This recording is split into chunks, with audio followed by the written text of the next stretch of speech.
warahmatullahi wabarakatuh. Bapak Ibu guru hebat, bersama dengan saya Wewista Puspitasari, CGP Angkatan 9, SD Negeri 5 Pangkalan Baru, Kabupaten Bangka Tengah, Provinsi Kepulauan Bangka Belitung. Saya membuat tugas demonstrasi kontekstual modul 3.1 wawancara kepala sekolah. Wawancara 1, narasumber Karbono SPD SD, kepala sekolah SD Negeri 10 Pangkalan Baru. Bapak Ibu guru hebat, selamat menyaksikan. Assalamualaikum warahmatullahi wabarakatuh, Pak. Waalaikumsalam. Gimana kabarnya Pak hari ini? Alhamdulillah sehat. Sehat Pak ya? Mungkin sehat Bu. Ya, jadi saya mengucapkan terima kasih kepada Bapak karena bersedia saya wawancarai. Jadi saya ini ada tugas Pak, tugas CGP. Syukurlah. Ya. Modul 3.1 Pak. Jadi tentang pengambilan keputusan nilai-nilai kebajikan Bapak sebagai seorang pemimpin gitu Pak. Nah, jadi izin Pak ya. Semester keberapa Ibu Pak? Ya. CGP Pak. Oh, tiga. jangan itu TPG. Ya, Kalau CGP. Nah, ya Pak. Jadi yang mau saya tanyakan gini Pak, tentang pengambilan keputusan yang sudah Bapak buat di SD 10 Pangkalan Baru ini sebagai seorang pemimpin. Nah, kira-kira Bapak pernahkah mengambil keputusan itu dari dua hal yang sama? Jadi yang sama-sama baik gitu. Jadi ada dua keputusan yang menurut Bapak sama-sama baik. Sama-sama baik. Nah, namun saling bertentangan gitu Pak. Nah, tolong diceritakan Pak. Iya ya. Jadi begini, kalau hal seperti itu ya seingat kami pernah Bu, misalnya dalam pengambilan keputusan pada saat rapat akhir tahun, rapat kenaikan kelas, itu yang sering terjadi seperti itu. Nah, satu kasus misalnya seharusnya anak itu tidak bisa dinaikkan ya kan, karena mungkin ya banyak ininya, nilai yang kurangnya atau bla bla bla lah. Nah, saya tidak langsung begitu mengikuti apa kata ibu gurunya sebagai di lapangan, tapi saya juga ingin mengajak ibu tersebut dan kawan-kawan yang juga ikut terlibat dalam hal ini kan. Nah, terutama untuk bagaimana nasib dia begitu loh. Karena anak ini ya mungkin sekarang seperti itu kan, tapi ke depan kita tidak tahu. Tapi kalau kita bantu lewat pendidikan yang mungkin menurut dia itu mungkin sulit, tetapi dengan adanya bantuan daripada kawan-kawan di sekolah di lapangan, ya insya Allah perubahan itu akan terjadi kan sedikit demi sedikit. Nah, contohnya itu tadi, untuk mengangkat misalnya dia tidak naik, seharusnya tidak naik menjadi naik, itu dilema bagi saya. Tapi saya sebagai pimpinan tetap mengedepankan nilai-nilai positif. Jadi bagaimana caranya anak tersebut harus dinaikkan, karena keputusan saya ini akan berdampak positif pada perkembangan kejiwaan dia selanjutnya, termasuk orang tuanya juga kan. Ya kalau katakanlah misalnya dia naik, orang tuanya bagaimana perasaan dengannya, walaupun mungkin dia merasakan tahu posisi anaknya kan. Nah, tapi dengan kita coba naikkan dan kelemahan itu menjadi tugas kita untuk yang akan datang ya, itu menjadi nilai poin untuk sekolah kita. Nah, itu sering kita lakukan pada saat keputusan akhir, keputusan yang terjadi menurut saya pernah saya alami. Nah, Jadi itu Pak ya, apa setiap mengambil keputusan itu harus ada pertimbangan tertentu Pak ya. Ya pasti. Jangan ya, langsung ngambil keputusan gitu Pak ya. kadang saya juga pernah menunda untuk keputusan, tunggu Bapak Ibu ya, jangan dianukan dulu gitu kan. Nah, kadang saya juga mau berkonsultasi dulu dengan atasan kita, dinas pendidikan dan sebagainya kan, kita perlu juga kan. Nah, yang terpenting keputusan yang kita ambil itu memang kita punya hak untuk menentukan, tetapi kita punya pertimbangan yang menurut logika kita itu masuk akal. Bila perlu kita komunikasi dengan Allah Subhanahu Wa Taala kan, sebagai pengatur alam semesta ini. Nah, itu tidak boleh diabaikan itu. Nah, seperti itulah kira-kira maknanya. Jadi saya tidak bisa ngambil keputusan sendiri, bukan karena Bapak pemimpin, bukan penilaian tuh Bapak kan pimpinan, bukan seperti itu, tapi kita tetap harus punya orang yang lebih dari kita. Di atas kita ini masih ada orang lain, pemimpin lain, atau pemimpin dunia yang lebih luas kan. Nah itulah kunci. Jadi kan kita harus tetap berpedoman kita ini orang lemah. Nah, kalau kita ngomong orang tinggi, apapun yang kita ambil langsung hari itu bisa, nanti timbulnya penyesalan. Seperti itu. Lanjut. Kalau di CGP itu ada namanya uji panutan, Pak. Nah, Bisa nanya ke Bapak pengawas iya, atau ke dinas. iya, tetap itu kan. Selanjutnya, Pak, bagaimana Bapak mengidentifikasikan bahwa keputusan yang sudah Bapak ambil itu termasuk ke dilema etika atau masuk ke bujukan moral, Pak? Oh, gini. Prinsip saya, Bu, kalau dilema etika itu bukan kecil, tapi maksudnya bisa kita ambilkan keputusan itu berdasarkan pengakuan orang banyak. Nah, itu etika kan, karena bagaimanapun juga orang banyak itu menilai sebenarnya sama, kita tuh penilaiannya hanya beda orientasinya saja, tapi pada akhirnya sama. Nah, tapi kalau moral itu kadang-kadang kita harus lebih tegas kan dalam mengambil keputusan itu. Kerjanya gimana? Sebagai contoh umpamanya, nah kita pernah terjadi di sini ya, anak kita tuh merokok ya kan di jam-jam sekolah, waktu sekolah hanya memang sedang istirahat, merokok di belakang, ada yang melaporkan kan. Nah, merokok itu sebenarnya bagi kami itu keputusan yang bisa diambil, tidak bisa ditoleransi ya, tapi lagi-lagi kita butuh alasannya kan. Nah, maka kita gunakanlah namanya manggil orang tua segala macam kan. Nah, dari manggil orang tua itu kita dapat jawaban, katanya anak ini sudah biasa merokok, sudah biasa, tetapi tidak bisa melarangnya lagi. Nah, artinya pada saat di rumah itu wilayah bapak, ya kan? Tapi pada saat di rumah kita, di sekolah, wilayah kita, kami yang berkeputusan nih. Nah, merokok itu suatu kejahatan, menurut kami kejahatan di sekolah, dan memang harus diambil tindakan yang tegas. Maka anak tersebut kita, istilahnya kita istirahatkan di rumah untuk beberapa hari untuk merenung. Nah, jadi langkah pertamanya anak itu tidak usah sekolah dulu untuk selama 3 hari atau 4 hari gitu kan. Nah, itu tindakan kami seperti itu. Nah, di rumah baru dia memikirkan kalau dia memang bisa dirubah, kita rubah. Seperti itu. Baik, Pak. Kasus yang seperti itu yang pernah terjadi kan. Nah, langkah-langkah apa atau prosedur seperti apa yang biasanya Bapak ambil pada saat mengambil keputusan yang ada di sekolah? Prosedur yang paling apa ya, yang menurut kami perlu dipertimbangkan dan jangan keluar dari itu. Pertama kita lihat dulu tata tertibnya, ya kan? Tata tertib yang kita buat berdasarkan keputusan bersama, ya kan? Karena kan setiap sekolah itu punya tata tertib kan. Iya. Selain dari anjuran dari dinas pendidikan, kita menggunakan itu, terus kemudian yang dikembangkan di lingkungan sekolah masing-masing. Nah, pengambilan keputusan itu tentu harus diawali dengan etikat bersama kita untuk memperbaiki moral anak kita, memperbaiki kinerja guru dan sebagainya kan. Nah, jadi langkah kita pertama jangan keluar dulu dari tata tertib itu kan. Mestilah dalam praktek di lapangan kita mesti ada yang keluar dari nilai itu. Nah, disitulah nilai yang kenapa harus kita memanggil orang tua kadang-kadang. Padahal di situ tadi tuh orang tua itu tingkat akhir gitu. Artinya pada saat kita tidak bisa kita serahkan lagi kepada orang tua, tapi pada saat kita menghadapi masalah itu orang tua tetap harus kita kedepankan untuk minta pertimbangan atau minta pertanggungjawabannya. Nah, contoh kasus yang anak-anak kita yang pernah ya membawa senjata tajam kan, senjata tajam dalam tanda petik itu.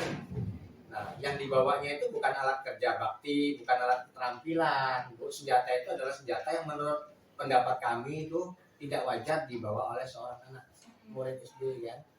Nah, saya tanya kemudian senjata itu dibawanya karena mungkin pada saat dia kemah hari minggunya itu senjata itu dibawa ke tempat kemah, lupa mengembalikan di rumah, jadi terbawa ke sekolah. Nah, di sekolah ditunjukkan ke teman-temannya kan, memang nggak digunakan untuk apa-apa, tapi dengan melihat senjata yang bentuknya seperti batik, maafnya batik ya, batik itu kan senjata khusus itu kan.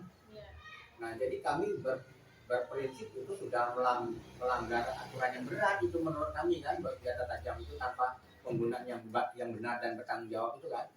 Nah, maka senjata itu kami tahan. Ternyata reaksi orang tua marah, senjata itu ditahan karena itu menurut catatan mereka itu pusaka katanya kan. Nah, saya syukur alhamdulillah kalau orang tuanya merasa itu penting, saya panggil orang tuanya.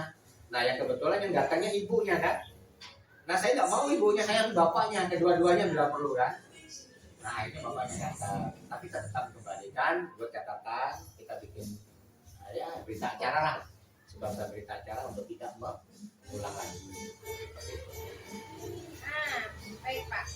Terus selama ini Pak ya, hal apa yang Bapak anggap efektif dalam pengambilan keputusan? Oh ya, terima kasih Bu. Menurut kami efektivitas dalam mengambil keputusan itu, saya kembali kepada prinsip kami adalah orang yang tidak bisa mengambil keputusan sendiri. Jadi seefektif-efektifnya pengambilan keputusan harus mengajak berbagai macam elemen. Nah salah satunya dari guru pembimbingnya, ya kan? Pembina OSIS. Kalau kita ini ada memang kita ini kan ada di sekolahnya ada tim memang yang menangani masalah kasus anak-anak itu kan. Nah pertama dari situ dulu awalnya kan sebagai guru. Nah baru kita ambil keputusannya bersama orang tua. Kita tetap mengedepankan itu. Jadi pengambilan keputusan dengan mengundang beberapa unsur elemen di situ, menurut saya itu efektif, ya kan? Karena mereka nanti akan mempunyai tanggung jawab yang sama.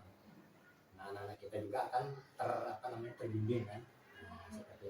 Jadi harus melibatkan semua. Iya, ya? harus kita libatkan. Perlu unsur kepolisian juga kalau memang kasusnya sudah berat ya. Tapi alhamdulillah sih di lingkungan kita ini kepolisian itu baru taraf pembina.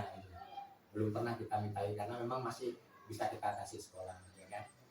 Nah, itu. Nah, ada tidak Pak tantangan yang Bapak temukan dalam pengambilan keputusan dilema etika ini Pak? Menurut Apa kami tantangannya Pak? ada, masih ada. Jadi setiap keputusan yang kita ambil itu masih ada tantangannya. Tantangannya apa? Kita diskusi masyarakat. Dia tidak semua masyarakat, tapi masyarakat tertentu terutama yang terlibat dalam hal ini kan, contohnya misalnya anaknya, orang tuanya mungkin kan, atau paman dan saudaranya.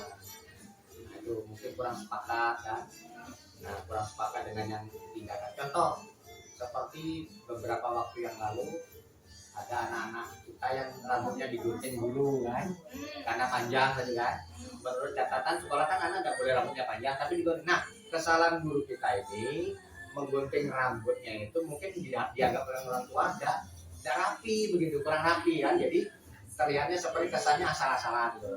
Nah kami minta maaf, sebenarnya memang maksud kami itu pemotongannya itu harus benar-benar lah, tapi rupanya ya namanya guru yang enggak profesional, motongnya tidak pakai alat tadi kan, jadi terjadi seperti clash seperti itu ada terjadi gitu. Nah di prinsipnya, terus kemudian ada juga yang guru itu ya ada juga yang mukul kan, tapi mukulnya itu mungkin dianggap terlalu keras kan.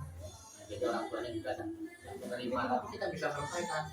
Nah, sejauh kami belum ada atau kisahnya ini diangkat ke ranah hukum, baru tentara kepala sekolah dan orang tua.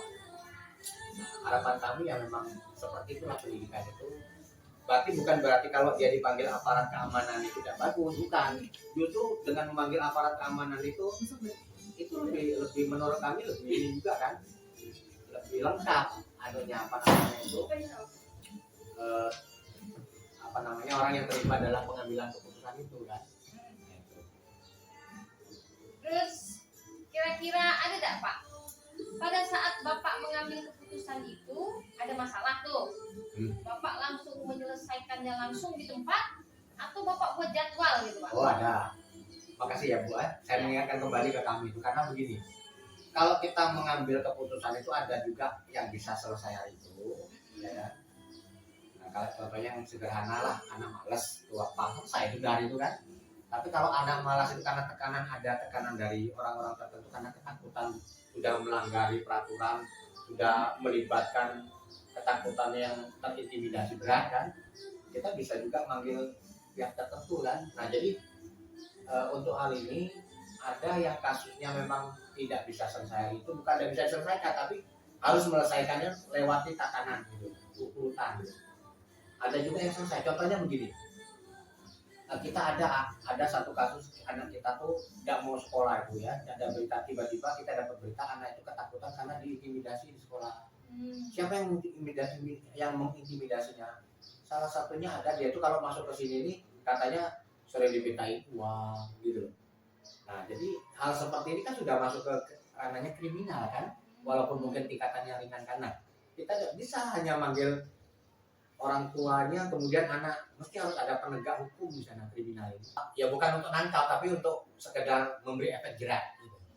Nah jadi dengan adanya pihak kepolisian desa yang kita undang ke sini untuk yang sama-sama menyelesaikan ini, ternyata efek jeraknya juga ada gitu kan, karena kalau dengan namanya polisi kan anak-anak kita ini di dalam pikirannya itu sudah masuk ke ranah hukum yang berat gitu. Nah, maka itu tapi polisinya juga kita setting kan, ini bukan untuk ditindaklanjuti gitu kan. Nah pernah yang seperti itu kita. Nah, tapi alhamdulillah efeknya ada, efek positifnya tidak diulangi lagi kan. Nah terus kemudian ada juga yang putus sekolah, yang tidak mau lagi sekolah karena ketakutan dan akhirnya pindah sekolah kan. Tapi itu menurut kami biasa tuh, yang pindah sekolah karena ketakutan gitu. Nah ketakutannya itu sebenarnya tidak beralasan juga lah, tapi mungkin tidak suka lagi di sini orang tuanya kan, jadi akhirnya memutuskan untuk memindahkan anaknya sekolah. Jadi yang seperti ini yang kita alami, yang kita temui di lingkungan kita ya kan. Untuk yang berat-berat seperti narkoba, alhamdulillah ya jangan sampai lah. Terus kejahatan seksual dan sebagainya kan, pelecehan seksual dan sebagainya belum, mudah-mudahan jangan terjadi. Nah ini tentunya kita harus sepanjang hari memberi edukasi kepada guru kita, termasuk murid juga kan, tentang latar belakang kebutuhan seksual dan sebagainya itu. Secara umumnya diajarkan pengetahuan pelajaran seks secara dini gitu. Nah, dengan cara demikian kan anak-anak itu tahu kalau perilaku gurunya yang seperti ini mengarahnya kemana, itu kan dia merasa ada penjelasan gitu. Itu penting karena kejahatan itu sebenarnya memang tidak pernah direncanakan, tapi pada saat dia menghadapi sesuatu itu bisa timbul kejahatan. Nah jadi hal-hal yang macam itu kita bisa tangkal lewat edukasi secara dini, pendidikan secara dini.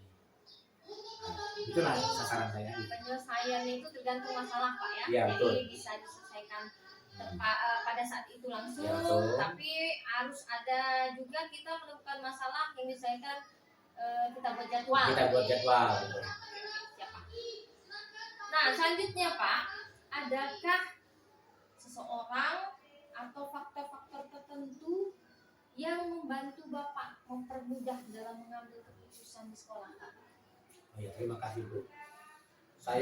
Selama saya menjadi kepala sekolah di sini, untuk hal-hal yang seperti ini, yang seperti ditanyakan itu, kita sangat dibantu sekali oleh rekan-rekan, pertama guru ya, terus pembina OSIS kita, bukan OSIS tapi guru olahraga kita kan. Yang paling penting itu masyarakat, ya kan, masyarakat. Nah termasuk Pak Lurah juga kan, kita menjalin hubungan baik dengan warga sekolah kan. Nah terbukti walaupun sekolah kita tidak punya penjaga sekolah, keamanan sekolah kita bisa teraman. Nah, anak-anak yang ya namanya anak-anak main di sekolah tetap ada tapi tidak rusak. Nah itu salah satu bentuk tanggung jawab masyarakat untuk menegur anak-anak yang berada di lingkungan sekolah pada saat jam-jam di luar sekolah. Nah jadi penting untuk memberi dukungan, minta dukungan itu kan, untuk mengamankan sekolah dan lingkungan ini melalui kerjasama dengan warga sekolah. Jadi yang kolaborasi Pak ya? Iya kolaborasi, intinya kolaborasi itu. Nah Pak, ini udah pertanyaan terakhir nih. Ya. Jadi dari bincang-bincang kita ini, kira-kira apa pembelajaran yang Bapak petik dari setiap pengambilan keputusan yang Bapak lakukan selama ini? Alhamdulillah, saya cukup tergugah dengan pertanyaan yang terakhir ini Bu. Ya. Sebagai manusia memang kami akui kami tidak punya kelebihan apa-apa. Karena yang punya kelebihan dari manusia itu adalah Allah Subhanahu wa Ta'ala. Nah, jadi pelajaran yang bisa saya ambil, pertama, kami harus tetap kolaborasi dengan masyarakat dan lingkungan sekolah, ya kan? Tapi jangan lupa juga kita berdoa kepada Allah Subhanahu wa Ta'ala untuk bagaimana sih untuk masa depan anak-anak kita di lingkungan pendidikan ini, terus mengambil keputusan yang benar-benar adil gitu. Nah, dengan kata adil ini kan memang ukurannya tidak bisa sesaat kan, tapi setidak-tidaknya anak atau lingkungan kita yang kita beri sanksi itu dia merasa itu bagian daripada tugas kepala sekolah gitu. Sehingga kita tidak disalahkan dan pertama tidak dimusuhi lah gitu kan. Nah jadi dalam hal ini tetap kita harus membina kepada masyarakat ya kan, masyarakat lingkungan kita ini, karena masyarakat itu yang paling orang dominan untuk membentuk karakter anak-anak kita ini. Kalau dulu kan orang tua kan hanya beberapa menit, berapa jam gitu loh. Tapi kalau masyarakat itu sepanjang hari kan, apalagi orang tuanya. Nah, jadi menurut kami itu yang mungkin pembelajaran yang bisa saya ambil. Selagi kita merasakan keputusan kita itu belum tentu benar, insya Allah kita tetap menggunakan orang lain sebagai sarana untuk berkolaborasi. Seperti itu intinya. Jadi harus dievaluasi juga Pak ya. Iya, dievaluasi ya kan. Apakah keputusan kita sudah tepat? Iya. Baiklah Pak, terima kasih atas waktu yang Bapak berikan. Semoga saja perbincangan kita ini terkhusus akan menjadi pembelajaran bagi saya Pak. Ya, kan. Jadi kalau pada saat saya diberi kesempatan untuk mengambil keputusan, ini akan jadi pertimbangan saya Pak. Nah, jadi terima kasih Pak ya. Saya selalu buat Bapak. Terima kasih Bu. Wawancara 2. Narasumber Nurbaya SPD SD, Kepala Sekolah SD Negeri 13 Pangkalan Baru. Assalamualaikum warahmatullahi wabarakatuh Bu. Waalaikumsalam warahmatullahi wabarakatuh. Gimana kabarnya Bu? Alhamdulillah Bu Rista. Alhamdulillah. Jadi gini Bu, saya ini ingin mengucapkan terima kasih sebelumnya karena Ibu sudah bersedia untuk saya wawancarai ya. Jadi saya ini ada tugas CDP Bu, modul 3.1 tentang pengambilan keputusan berdasarkan nilai-nilai kebajikan sebagai seorang pemimpin. Nah, jadi sebelumnya saya izin dulu Bu ya. Terima kasih Bu. Jadi gini Bu, kira-kira selama itu menjadi kepala sekolah sebagai seorang pemimpin di SD 13 Pangkalan Baru, itu pernah tidak Ibu mengambil sebuah keputusan itu dua hal yang sama-sama baik itu tetapi saling bertentangan? Tolong diceritakan. Terima kasih Bu Rista. Sebelumnya kami sudah mengucapkan diri untuk wawancara ini. Jadi sebenarnya kami mungkin baru 2 tahun lebih. Cuma sesuai dengan pertanyaan Ibu Rista, kami pernah mengalami dalam pengambilan keputusan itu kami harus berpikir keras untuk mengambil keputusan karena kami dihadapi dengan dua pilihan yang sangat berbeda. Nah, pernah di satu momen ada guru sekolah kami menceritakan kondisi anaknya yang kurang sehat dan perlu perawatan terbatas. Dan kami juga memikirkan kondisi beliau yang harus fokus dengan kesehatan anak. Namun di satu sisi beliau juga punya tanggung jawab di sekolah untuk mengajar dan membimbing murid-murid. Nah, untuk mengambil keputusan ini, saya selaku kepala sekolah menyarankan kepada beliau bersangkutan kami berdiskusi cerita tentang masalah ini dan kami menyarankan kepada beliau untuk fokus dengan kesehatan anaknya dan juga bagaimana cara mendidikan pendidikan sekolah. Jadi dua hal penting ini menurut kami sangat-sangat penting. Di satu sisi guru ini harus memikirkan yang utama itu dengan kesehatan anak. Di satu sisi juga sekolah memberikan beliau untuk berada di sekolah. Sebagai kepala sekolah kami mengambil keputusan agar guru ini menjadi guru privat atau guru pengganti untuk mengawasi anak-anak di sekolah, sedangkan beliau mengurus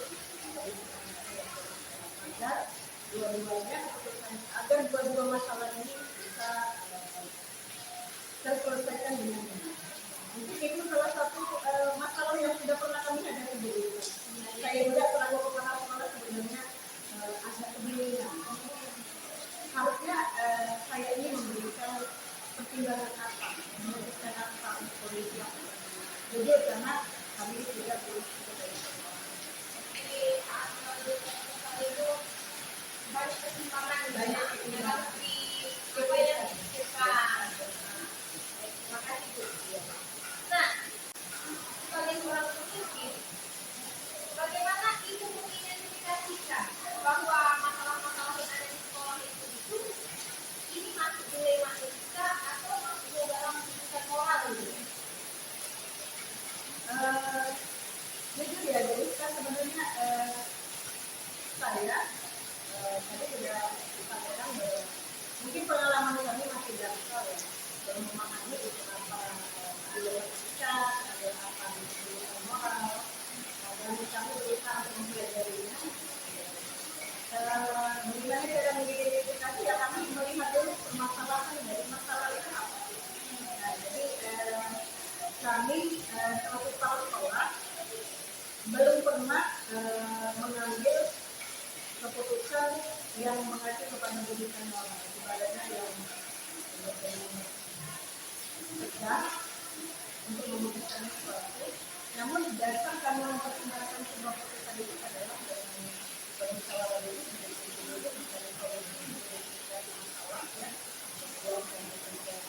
menanyakan solusi ke pihak lain agar kami yang mempunyai pengalaman ini bisa memberikan semua keputusan yang tidak membuat kesalahan. Nah, sebenarnya pertanyaan selanjutnya itu sudah dijawab. Langkah-langkah atau prosedur seperti apa ya yang biasanya Ibu ambil saat mengambil keputusan? Tadi itu musyawarah dulu ya. Nah, Ya, selain musyawarah, mungkin kan tidak semua pegawai yang mempunyai masalah yang harus meminta keputusan dari kami. Mungkin ada yang individu ya. Jadi intinya guru tersebut atau pegawai itu kami panggil dulu. Jadi kan bercerita dulu, menanyakan siapa, terus bercerita tentang masalah-masalah ini. lalu hal apa saja yang selama ini menurut Ibu pada saat mengambil keputusan itu efektif? Nah, efektif dalam pengambilan keputusan dilema etika dulu. Yang paling efektif itu ketika kita bertatap muka dan bicara langsung, menyampaikan masalah. Mungkin itu adalah hal yang paling efektif yang dilakukan. Ya. Jadi harus ada komunikasi Ya, dulu ya. harus ada komunikasi antara si yang ingin yang meminta keputusan dan kami sendiri yang sebagai pembuat keputusan. Itu mungkin yang lebih efektif. Selanjutnya Bu, nah selama Ibu mengambil keputusan sebagai seorang pemimpin itu pasti ada tantangan gitu ya. Nah, kira-kira apa Bu tantangan yang Ibu hadapi saat mengambil keputusan dilema etika? Sebenarnya tantangannya itu kalau mau diungkapkan cuma kadang-kadang kita ini sebagai manusia dan harus kembali ke kodrat kita sebagai manusia. Kita harus mengambil sebuah kebijakan yang mungkin ini kesalahan saya ya. Saya itu lebih cenderung kepada lebih memikirkan perasaan orang lain. Seperti itu. Karena kadang-kadang kita juga harus mempunyai kecerdasan dalam mengambil sebuah kebijakan. Karena kenapa kita harus tegas? Karena ada aturan-aturan yang mungkin memang harus tegas kita lakukan, dan mungkin di pihak yang lain itu memberatkan mereka.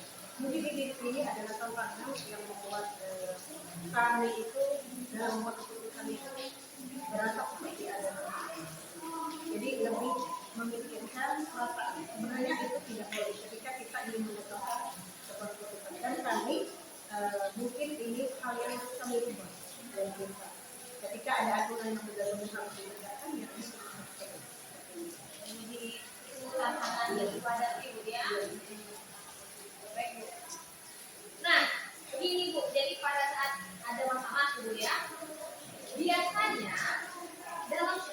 kajian itu ibu apa langsung penyelesaian di tempat atau ibu kerja kabur? Kalau biasanya ini mungkin untuk kasus yang lain. Kalau untuk penyelesaian masalah, mungkin katakanlah kami akan membuat jadwal yang tidak terencana, kemudian bisa juga langsung diselesaikan di situ. Jadi langsung selesai. Jadi kesimpulannya kami mengkondisikan masalahnya itu kalau urgent, nah itu harus kita selesaikan saja. Tapi kalau misalnya masalah itu masih belum begitu penting, mungkin kita membuat jadwal untuk menjelaskan masalah itu supaya dapat terselesaikan dengan baik dan Jadi dilihat dari masalahnya, ya dari besar kecil masalah yang ada. Terus Bu, nah kira-kira adakah seseorang atau faktor-faktor tertentu yang apa ya mempermudah itu dalam membuat sebuah keputusan? Ini faktor eksternal maksudnya. Ya, Faktor dari luar ya. ya, Misalnya pihak lain. ya. Ada. Jadi selain kami sendiri, mungkin kami tidak semua masalah itu bisa kami selesaikan dengan kami sendiri. Jadi kami membutuhkan pihak keluar untuk membantu kami, terutama untuk membutuhkan sebuah keputusan dengan permasalahan yang berat. Kami melibatkan berbagai pihak, terutama pihak internal yang terkait dengan mereka itu merupakan satu pihak terkait yang bisa kami ajak kerjasama untuk menyelesaikan masalah ini. Sebagai contoh misalnya adanya kasus bullying, adanya kasus bullying yang terjadi di sekolah. Nah, kadang-kala kami tidak bisa menyelesaikan masalah sendiri.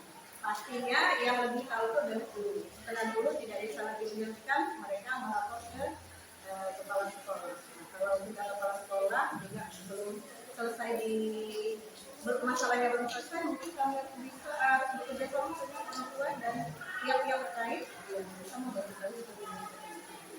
Jadi pengambilan keputusan tidak cuma di tangan pemimpin saja, jadi harus kolaborasi, ya. Kolaborasi dengan pihak-pihak terkait. Nah, ini pertanyaan terakhir, Bu. Nah, dari bincang-bincang kita ini, kira-kira pelajaran apa yang Ibu petik? Nah, dari pengalaman Ibu sebagai pemimpin saat mengambil keputusan. Pengalaman yang Ibu ambil, yang pertama Ibu harus belajar bagaimana cara mengambil sebuah keputusan sehingga tidak memberatkan dua orang. Artinya kita harus banyak belajar masalah-masalah dan harus berpikir dengan ilmu mana saja yang bisa membantu kita dalam menyelesaikan masalah untuk membuat sebuah keputusan. Yang kedua, dalam pengambilan sebuah keputusan, kadang-kala kita harus tegas dengan tujuan agar tujuan yang kita rencanakan dari awal sudah sampai. Karena kalau kita tidak terlalu tegas, kadang-kadang apa-apa yang sudah kita rencanakan dari awal itu tidak tercapai. Makanya dalam memutuskan sebuah keputusan, mungkin kita harus berpikir, lebih banyak berpikir, kemudian mencari solusi bersama tadi agar keputusan yang kita ambil benar-benar dapat kita berikan mungkin itu yang dapat disampaikan. Jadi yang penting yang utama itu bagaimana keputusan kita itu berpihak pada tadi, ya. Terima kasih sekali, Bu, ya. Alhamdulillah saya jadi banyak belajar dari pengalaman Ibu, dan insya Allah dengan yang ditonton ini sama-sama juga untuk kebaikan manfaat. Terima kasih Bu. Iya, Sekali lagi. sama-sama Bu Ustaz. Sukses selalu. Oke. Kesimpulan, kepala sekolah mengalami kasus dilema etika saat membuat keputusan. Dalam membuat keputusan, kepala sekolah mempertimbangkan etika moral untuk memperoleh solusi terbaik. Prosedur pengambilan keputusan melalui musyawarah dan mufakat bersama dan terkadang menggunakan uji panutan. Keputusan dianggap efektif jika ada komunikasi dan kolaborasi semua pihak. Tantangan yang dihadapi, bagaimana menerapkan peraturan dengan konsisten, mengurangi penggunaan perasaan saat pengambilan keputusan. Penyelesaian masalah bisa diselesaikan langsung dan bisa dijadwal, tergantung dari besar kecil masalah. Faktor tertentu yang mempermudah dalam pengambilan keputusan adanya kolaborasi dari semua pihak.